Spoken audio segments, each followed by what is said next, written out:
2016 সালে একটি খুবই হৃদয়স্পর্শ করা ফটো আর ভিডিও ইন্টারনেটের দুনিয়ায় ভাইরাল হয়েছিল। এই ফটোটিতে দেখা যাচ্ছে একটি মহিলা এক নগ্ন দুর্বল মৃতপ্রায় শিশুকে জলখাবার খাওয়াচ্ছে। এই নিষ্পাপ শিশুটিকে তার বাবা মা ডাইনি মনে করে রাস্তায় ফেলে দিয়েছিল। অনেকে এই ভাইরাল ফটোটিকে দেখে হতবাক হয়েছিল আর অসহায় শিশুটির এমন করুণ অবস্থা দেখে দুঃখ প্রকাশ করেছিল। কিন্তু বেশিরভাগই মানুষ জানে না এই শিশুটির সঙ্গে 7 বছর পরে কি ঘটেছিল। এই শিশুটির 7 বছর পরের কাহিনী জানলে আপনিও চমকে উঠবেন। আফ্রিকার অনেক অঞ্চলে একটি আজব কুসংস্কার রয়েছে। এখানের মানুষেরা বিশ্বাস করে মাঝে মাঝে এমন কিছু শিশু জন্মায় যাদের মধ্যে জিনভূত বাস করে, আর এই সব শিশুরা সমাজের জন্য কলঙ্ক।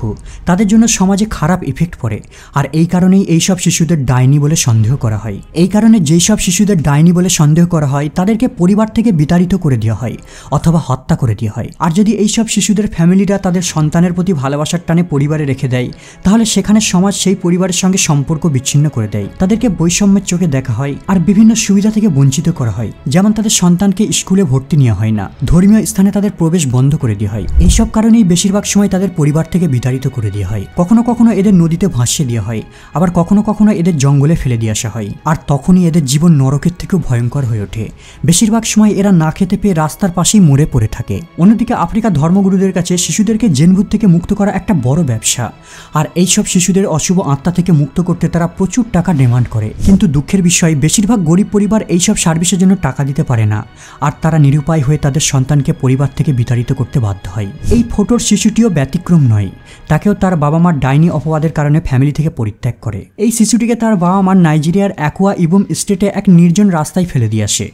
যদিও এখানে জাদুতন্ত্রকে একটি ক্রিমিনাল অফেন্স হিসাবে গণ্য করা হয়, তারপরেও এখানে এমন কিছু কমিউনিটি রয়েছে যারা এই আইনের তোয়াক্কা না করে কুসংস্কারটিকে মনে প্রাণে বিশ্বাস করে। এই দুর্বল শিশুটি পর্যাপ্ত খাবার ছাড়াই প্রায় 8 মাস রাস্তায় রাস্তায় ঘুরে বেড়ায়। রাস্তার আবর্জনা থেকে খাবার কুড়িয়ে অথবা রাস্তার কোনো পথিকের দেওয়া খাবার খেয়ে এসে বেঁচে থাকে, আর 8 মাস পর্যন্ত কোনো কাপড় ছাড়াই পথে ঘাটে ঘুরে বেড়ায়। এখন ভাবুন এই নিষ্পাপ শিশুটির কষ্ট, যে বাবা মার ভালোবাসা যত্ন ছাড়া, কাপড় ছাড়া আর হেলদি খাবার ছাড়াই টানা 8 মাস একাই কাটিয়ে দেয়। বেচারার ক্ষুধার জ্বালায় মৃতপ্রায় অবস্থা, কিন্তু আফসোস কেউই এই রুগ্ন শিশুটির দিকে এক মুহূর্তের জন্য মায়ার দৃষ্টিতে তাকায়নি, এমনকি তাকে একটি পোশাকও পরিয়ে সহানুভূতি দেখায়নি। ঠিক এই সময় ড্যানিশ পিপলস এইডের একজন স্বেচ্ছাসেবক, যার নাম ছিল অ্যাঞ্জা রিঙ্গিং নভেল, ওই রাস্তা দিয়ে যাচ্ছিল। হঠাৎ তার নজর পড়ে এই মৃতপ্রায় কঙ্কাল শিশুটির দিকে। অসহায় শিশুটিকে দেখা মাত্রই অ্যাঞ্জা তার গাড়ি থামিয়ে শিশুটির পরিবারের খোঁজ নেয়। যখন সে জানতে পারে তার পরিবারই তাকে পরিত্যাগ করেছে, সে সঙ্গে সঙ্গে শিশুটির যত্ন নেওয়া শুরু করে। তাকে জল খাওয়ায়, খাবার দিয়ে তার ক্ষুধা মেটায়। প্রায় 8 মাস পর শিশুটি বিশুদ্ধ জল পান করে। অ্যাঞ্জা আর দেরি না করে শিশুটিকে সঙ্গে সঙ্গে ট্রিটমেন্টের জন্য হসপিটালে পাঠিয়ে দেয়। আসলে এই শিশুটির একটি জন্মগত রোগ ছিল যা হাইপোস্পেডিয়া নামে পরিচিত। এটা এমন একটা ব্যাধি যা কেবল মেল চিলড্রেনের মধ্যেই ঘটে থাকে, যেখানে মূত্রনালীর ছিদ্র লিঙ্গের ডগায় স্বাভাবিক স্থানে থাকে না, পরিবর্তে এটা অন্ডকোষের কাছাকাছি থাকে। আর এই কারণেই এই ছেলেটিকে অন্য শিশুদের থেকে পৃথক বানিয়ে দিয়েছে। প্লাস এখানে ধর্মগুরুরাও প্রচার করে যে ছেলেটি একটি ডাইন, তাই তাদের বাবা মারা ভয় পেয়ে গিয়েছিল আর তাকে রাতের অন্ধকারে রাস্তায় ফেলে দিয়ে আসে। প্রপার ট্রিটমেন্টের কারণে ছেলেটি ধীরে ধীরে সুস্থ হয়ে উঠতে থাকে। ছেলেটিকে রেস্কিউ করার পর এই কুসংস্কারের বিরুদ্ধে সচেতনতা ছড়ানোর জন্য সে একটি ফটো সোশ্যাল মিডিয়ায় পোস্ট করে আর শিশুটির মেডিকেল হেল্পের জন্য সাহায্য চাই। আর এই ফটোটি ইন্টারনেটে ছড়ানোর সাথে সাথেই রাতারাতি ভাইরাল হয়ে যায়। ছোট্ট শিশুটির হৃদয় বেদরক কাহিনী কয়েক মিলিয়ন মানুষকে ইমোশন করে। শিশুটির স্টোরি থেকে ইন্সপায়ার্ড হয়ে গোটা বিশ্ব থেকে জনগণ টাকা ডোনেট করা শুরু করে। দেখতে দেখতে প্রায় 1 মিলিয়নেরও বেশি টাকা জমা হয়ে যায়। আর এই টাকা দিয়ে সে আফ্রিকান শিশুদের আর্থিক সাহায্য আর এডুকেশনের জন্য একটি ফাউন্ডেশন খোলে, যার নাম দেয় African children aid education and development foundation. এটা একটা নন প্রফিট ফাউন্ডেশন, যার মেন উদ্দেশ্য হলো নাইজেরিয়ার সো কল্ড ডেমন শিশুদের উদ্ধার করা। অ্যাঞ্জা ঠিক করে সে এই শিশুটিকে মানুষ করবে। তার নাম দেয় হোপ, যার অর্থ আশা। তিনি বলেন, যখন আমি প্রথমবার শিশুটিকে কোলে নিয়েছিলাম আমি নিশ্চিত ছিলাম যে শিশুটি আর বেশি দিন জীবিত থাকবে না। প্রত্যেকটা নিঃশ্বাস তার কাছে যেন একটা লড়াই। আমি চাই না সে যেন কোনো নাম আর মর্যাদা ছাড়া নিঃশ্বাস ত্যাগ করে, তাই তার নাম দিয়েছি হোপ। 3 মাস ট্রিটমেন্টের পর হোপ অনেকটাই সুস্থ হয়ে ওঠে, আর তারপর থেকেই তার মধ্যে অদ্ভুত ট্রান্সফরমেশন দেখা যায়। সে স্বাস্থ্যবান হতে থাকে, শক্তি গেইন করতে থাকে, এমনকি অন্যান্য শিশুদের সঙ্গে হাসাহাসিও করতে থাকে, তাদের সঙ্গে খেলাও করতে থাকে। ছোট্ট হোপ এখন তার নতুন মা অ্যাঞ্জার সঙ্গে একটি ফ্যামিলি টাইপ অনাথ আশ্রমে থাকে, যেখানে অ্যাঞ্জা মায়ের রোল প্লে করে। 1 বছরের মধ্যে হোপ সম্পূর্ণরূপে সুস্থ হয়ে ওঠে। এখন সে স্কুলেও যাওয়া শুরু করে দিয়েছে। এই ফুটেজটিকে দেখে আপনি জাজ করতে পারেন সে এখন কমপ্লিটলি সুস্থ। বিশ্বাসই করতে পারবেন না যে এটাই সেই দুর্বল রোগা শিশু যাকে রাস্তায় অ্যাঞ্জা প্রথম দেখতে পেয়েছিল। 2016 সালে অ্যাঞ্জা আর তার হাজব্যান্ড দক্ষিণ পূর্ব নাইজেরিয়ায় একটি অনাথ আশ্রম প্রতিষ্ঠিত করে, যেখানে ফ্যামিলি থেকে বিতাড়িত হওয়া শিশুদের রাস্তা থেকে উদ্ধার করে রাখা হয়, আর এরা সবাই অ্যাঞ্জাকে মা বলে ডাকে। 2016 সালের পর থেকে হোপও এই অনাথ আশ্রমেই থাকা শুরু করে। অ্যাঞ্জা এদের সকলকে সমানভাবে ট্রিট করে আর তাদেরকে স্নেহ ভালোবাসা দিয়ে মানুষ করে, যা এখানে থাকা প্রত্যেকটা শিশু নিজেদের পরিবার থেকে বঞ্চিত হয়েছিল তা অ্যাঞ্জাই পূরণ করে। 7 বছর পরের হোপের এই ছবিটিকে দেখুন।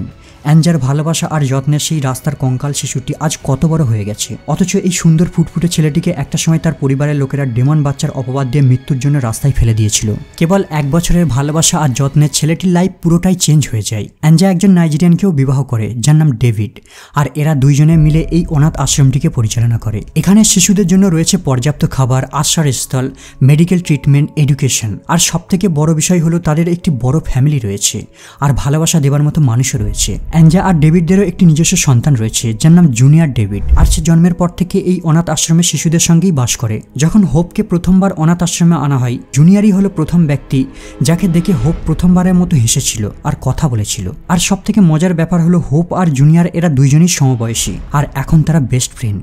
2022 সালে হোপ প্রথমবার তার নিজের বাবার সঙ্গে দেখা করে, সেই বাবা যে তার আপন সন্তানকে একটা সময় রাস্তায় ফেলে দিয়েছিল। কিন্তু ছেলেটি তার বায়োলজিক্যাল বাবাকে দেখে খুবই হ্যাপি। এই ফটোটিকে দেখে নিশ্চয়ই অনুমান করতে পারছেন সে নিজের বাবাকে কাছে পেয়ে কতটা আনন্দিত। সেপ্টেম্বর 2023 সালে অ্যাঞ্জা ফাইনালি হোপের মায়ের ছবিকে ইন্টারনেটে রিভিল করে। অ্যাঞ্জার রিপোর্ট অনুযায়ী হোপের মায়ের বয়স ছিল 15 বছর যখন সে হোপকে জন্ম দেয়, কিন্তু তার বাবার বয়স ছিল 50 বছর। শুরুর দিকে হোপ তার মাকে এড়িয়ে চলত, কিন্তু এখন ধীরে ধীরে তার মায়ের সঙ্গে সুন্দর সম্পর্ক গড়ে উঠেছে। যদিও হোপের মাকে এই কাহিনীতে একজন নির্দোষ হিসাবেই বর্ণনা করা হয়, কারণ সেই সময় তার বয়স ছিল মাত্র 15 বছর আর সে পরিবারের চাপেই এই কুসংস্কারের শিকার হয়েছিল। তবে বর্তমানে হোপ অনাথ আশ্রমেই থাকে, কিন্তু অ্যাঞ্জাকে সে মা আর তার হাজব্যান্ড ডেভিডকে বাবা বলেই ডাকে। এছাড়াও হোপ একজন ট্যালেন্টেড স্টুডেন্ট। হোপের পেন্টিংয়ে প্রচুর প্যাশন রয়েছে, এমনকি তার আর্ট ওয়ার্ককে অনেকে পয়সা দিয়েও কিনে থাকে। তার স্কুলের টিচাররা তাকে লিটল পিকাসো বলে ডাকে। এই যে আর্ট ওয়ার্কটি দেখতে পাচ্ছেন এটা হোপ নিজেই পেইন্ট করেছে। একসময় যে শিশুকে ডাইন বলে বিতাড়িত করা হয়েছিল, অথচ তার মধ্যেই লুকিয়ে রয়েছে প্রতিভা, যা সত্যি অবিশ্বাস্য।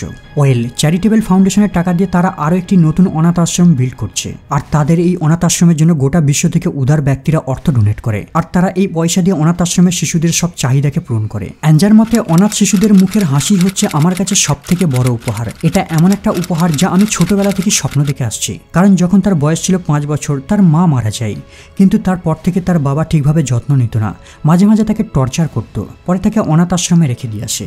তাই সে যখন ছোট্ট কঙ্কাল হোপকে প্রথমবার দেখেছিল তার সেই ছোটবেলার করুণ কাহিনীর কথা মনে পড়ে যায়। বন্ধুরা, এই মহিলাটির উদারতার কারণেই সেদিন এই ছোট্ট বাচ্চাটি বেঁচে যায় ঠিকই, কিন্তু আফ্রিকাতে এখনও এমন কিছু শিশু রয়েছে যাদের ডাইন বাচ্চা বলে গণ্য করা হয় আর তাদের পরিবার থেকে বিতাড়িত করে দেওয়া হয়। আবার কখনো কখনো গ্রামের লোকেরাই তাদের হত্যা করে দেয়, আর এখানে ধার্মিক ব্যক্তিরা এটাকে তাদের ব্যবসায় পরিণত করে ফেলেছে। আর এই কারণেই প্রতি বছর এখানে হাজার হাজার নিষ্পাপ শিশু মারা যায়। বন্ধুরা, যদি এই কাহিনীটি আপনাদের কাছে ইন্টারেস্টিং বলে মনে হয় তাহলে অবশ্যই একটি লাইক করবেন, আর আফ্রিকার ডাইন আর জাদুতন্ত্র প্রথা সম্পর্কে আপনাদের কি মতামত কমেন্ট করে জানাবেন। আজ এই পর্যন্ত আপাতত বিদায় নিলাম, দেখা হবে আবার পরের এপিসোডে।